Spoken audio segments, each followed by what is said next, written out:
Right ఇక reservoir నిర్మిస్తున్నాం 15,000 ఎకరాలకు సాగునీరు అందిస్తామంటూ గొప్పలు చెప్పారు. ఎన్జిటిలో నిర్మాణాత్మకానికి వ్యతిరేకంగా తీర్పు వచ్చినట్లు నిర్మాణం ఆపలేదు. ఇక జరిమానా సైతం కట్టారు. క్షేత్రస్థాయిలో నమ్మలేని నిజాలు వెలుగులోకి వచ్చాయి. ఇక మా ప్రతినిధి దామోదర్ అందిస్తున్న గ్రౌండ్ రిపోర్ట్ చూద్దాం. ఏడాది క్రితం చంద్రబాబు నాయుడు ప్రాజెక్టుల పరిశీలనతో ఇదే రోజు చిత్తూరు జిల్లాలోని ఏదైతే ఉమ్మడి చిత్తూరు జిల్లాలోని ముదివేడు ప్రాజెక్టు వద్దకు వెళ్ళాడు. అదేవిధంగా అంగళ్ళ నుంచి ఇటు పొంగనూరు మీదుగా చిత్తూరు వెళ్తున్న సందర్భంలో అంగళ్ళలో ఆయన మీద రాళ్ల దాడి జరిగింది. అదే సందర్భంలో ఏదైతే పొంగనూరు బైపాస్ రోడ్లో ఆయన మీద దాడి జరిగింది. ఆ ప్రాజెక్టుల సందర్భంగా పరిశీలన సందర్భంగా చంద్రబాబు నాయుడు అబద్ధాలు చెప్తున్నాడు.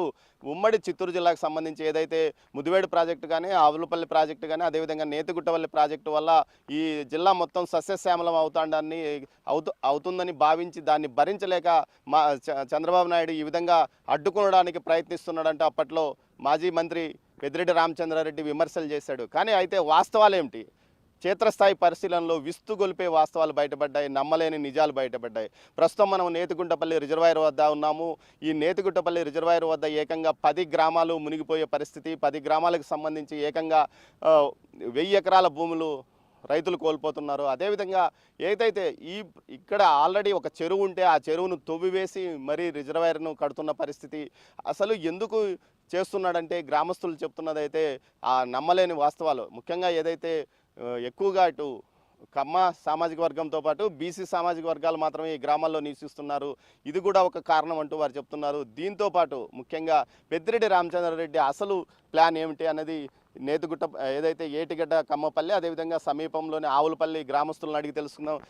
సార్ చెప్పండి, ఇప్పుడు అసలు ఏం ఎందుకోసం ఇక్కడ ప్రాజెక్టులు కడుతున్నాడు? సార్ వాస్తవానికి అయితే ఇక్కడ పెద్దిరెడ్డి గారు సొంత ప్రయోజనాల కోసం అతను ప్రాజెక్టుల కోసం కట్టుకోవాలని చెప్పి కడుతున్నాడే తప్ప రైతుల కోసం అయితే ఎట్టి పరిస్థితుల్లోనే ఈ ప్రాజెక్టులు కట్టలేదు. ఉన్న నష్టం మాకు ఉన్న పైన లోపల పడిన మునిగిపోయిన రైతులకు మాత్రమే నష్టం జరుగుతుంది.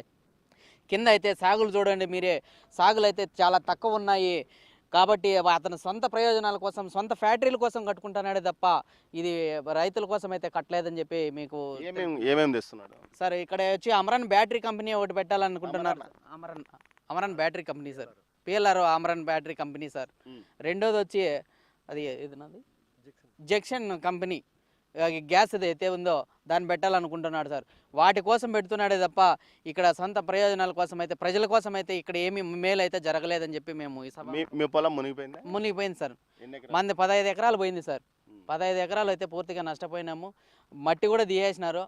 దాంట్లో ఏం కాంపౌండ్ చేసిన అయితే కూడా ఇవ్వలేదు. ఎంత రేట్ అంటే కూడా అది కూడా చెప్పట్లేదు. అంత అనామతలో అయితే మీరు చెప్పండి అసలు ఏమేమి అంటే కంపెనీలు ఏమేమి తీసుకురావడానికి ప్రయత్నిస్తుంటాడు? ఆయన సొంతంగా భూములు కూడా సుగాల మిట్ట వద్ద కొనుగోలు చేశాడని చెప్తున్నారు. అదే బ్యాటరీ ఫ్యాక్టరీ అది ఏం పేరు పెడతారో తెలియదు కానీ పిఎల్ఆర్ బ్యాటరీ పెడతారు అనుకుంటున్నాను.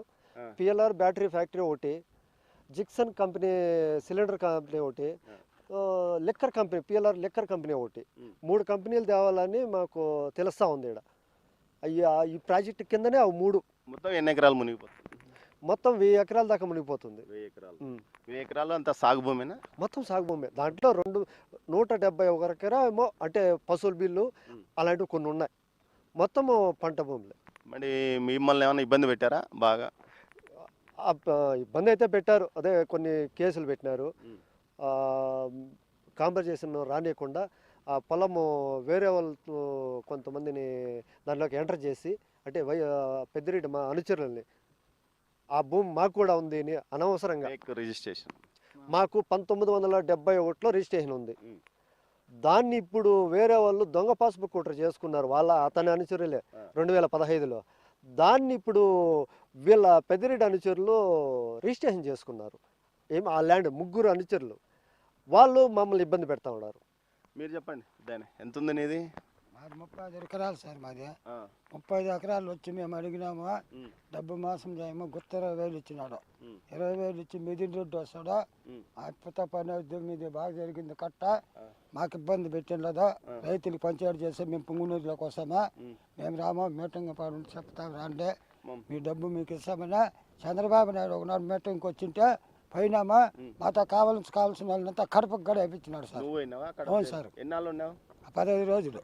నువ్వు అదే పొంగనూరు గొడవలో రాళ్ళు ఇస్తున్నావు అంటే కదా పోలీసు వాళ్ళను? నేను కాదు సార్, దగ్గూరు వాళ్ళంట నేను వెనక్గా పోయినా చూద్దాము పోయిందని కేసు పెట్టినా కేసు పెట్టి ఎత్తుకొని వెళ్ళిపోయి నువ్వు రాళ్ళు ఇసరగలుగుతావా నువ్వు నేను వేసి ఉండా ఏమేసిందా మా అన్ననే పట్టుకుపోయిందా నేను చెప్తాను నీకే మా అన్నగారు ముగ్గురిని పట్టుకుపోయిందా మేము ఈ రోడ్లో నిలబడుకున్నామా మాతో మా అన్ననే పట్టుకుపోయారా అంత దౌర్జన్యం చేసేవాడు ఏమన్నా మాట్లాడితే పట్టుకుపోయి లోపల వేపిస్తాడు సార్.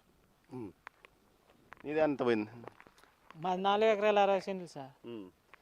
మట్టి ఎత్తేసినారు, దౌర్జన్యంగా దావ చేసి బోర్లు అంతా పెరికేసినారు. మరి అడిగితే ఏమంటారు? ఏమంటారు, ఇది ఇస్తామంటాము, ఈ నెల ఇస్తాం, రేపు నెల ఇస్తాం, ఇట్లే పొదిగిస్తున్నారు. మాకు చేనికాడ గుడిసింది, అది దీని కింద ఇస్తామని చెప్పినారు.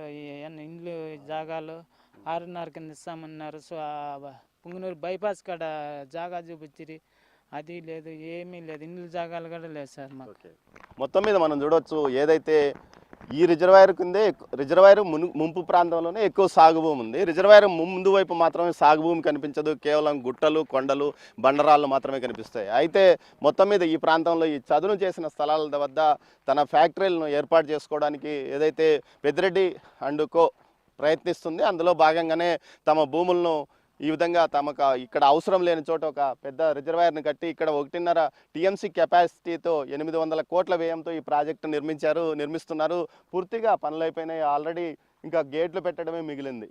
ఇలాంటి పరిస్థితుల్లో ప్రభుత్వం మారగానే దీని మీద విచారణకు ఆదేశించిన నేపథ్యంలో ప్రస్తుతం పనులు ఆగిపోయిన పరిస్థితి. మొత్తం మీద అయితే తన భవిష్యత్తులో తాను నిర్మించుకోబోయే ఫ్యాక్టరీల నిర్మాణం కోసం అవసరమైన నీటిని ముందు జాగ్రత్త చర్యగా ఒక ప్రాజెక్టు ప్రభుత్వ వ్యయంతో నీటిని ఇక్కడ తెచ్చుకొని రైతుల పేరుతో చెప్పి నీటి ప్రాజెక్ట్ ఇక్కడ కట్టుకున్న తర్వాత తన ప్రాజెక్టులు నిర్మించుకోవడానికి పిఎల్ఆర్ అండ్ కంపెనీ ప్రయత్నించింది. అందులో భాగంగా ఒక గ్యాస్ సిలిండర్ ఫ్యాక్టరీ, అదేవిధంగా ఏదైతే మరోవైపు ఇటు battery factory, electrical battery factory, దీంతోపాటు మరోవైపు ఒక వైన్ ఫ్యాక్టరీ ఏర్పాటు చేయడానికి, పూర్తి స్థాయిలో లిక్కర్ ఫ్యాక్టరీ ఏర్పాటు చేయడానికి ఇందుకు సంబంధించి భూములు ఒక కొనుగోలు కూడా పూర్తయింది. రిజిస్ట్రేషన్ కూడా కంపెనీ పేరుతో చేసుకున్నట్లు కూడా గ్రామస్తులు చెప్తున్నారు.